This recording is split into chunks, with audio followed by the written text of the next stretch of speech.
To Iowa now, where 14 of the 18 remaining Democratic presidential candidates will descend on downtown Des Moines today. They are set to attend the Democratic dinner that could change the face of their campaigns. The Liberty and Justice Celebration is one of Iowa's most well-known events leading up to the state's caucuses. CBS News special correspondent and co-host of Showtime's The Circus, Alex Wagner, is in Iowa ahead of that event. So, Alex, here at CBSN, it feels like all we have been talking about is the impeachment inquiry, and certainly yesterday that's all we talked about, almost 100%. But I'm wondering about voters. Are they interested in it? The impeachment question does not play the same here as it does in Washington, Anne-Marie. In Iowa, bread and butter issues like health care and jobs, those still matter the most. So tonight's dinner is a chance for candidates to show the power of their message and the strength of their ground game. Are those balloons? They're actually called thundersticks. On the eve of one of Iowa's largest political events of the season, campaigns are scrambling. Hey, Joan, this is Sydney with Cory Booker's campaign. The Liberty and Justice Celebration is a chance for Democratic candidates like Kamala Harris and Cory Booker to define the narrative and raise expectations. Thank you, Iowa!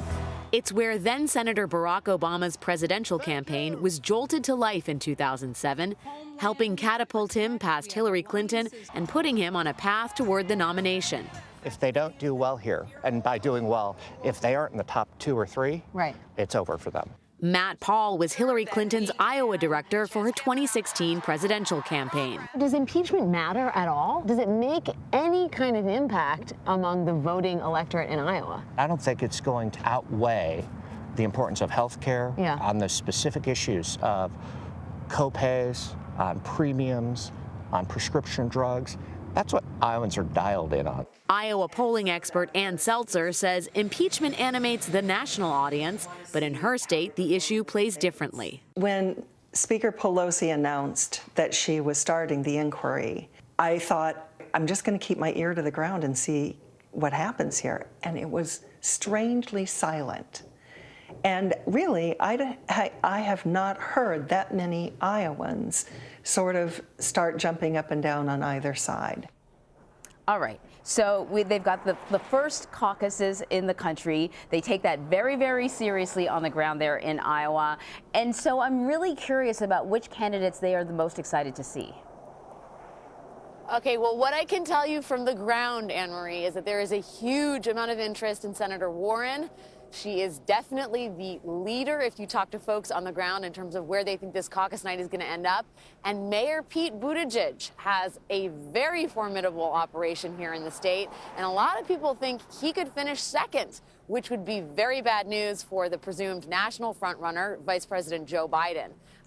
Really interesting dynamics at play here in Iowa. Yeah, I'd say a somewhat departure from some of the national polls that we've seen. In that piece there, we heard talk about health care, we heard talk about jobs. What else are people talking about in Iowa? You know, if you go to town halls in the state, you hear about those issues. You also hear concern about trade, the president's relationship with Xi Jinping and U.S.-China trade relations. And then especially from younger Iowans, you hear a lot about climate change. I mean, this is an agricultural state. A lot of the economy is dependent on the weather. And folks older and especially younger are deeply concerned about the changing climate and what their leaders are going to do about it. Very interesting. Alex, thank you so much.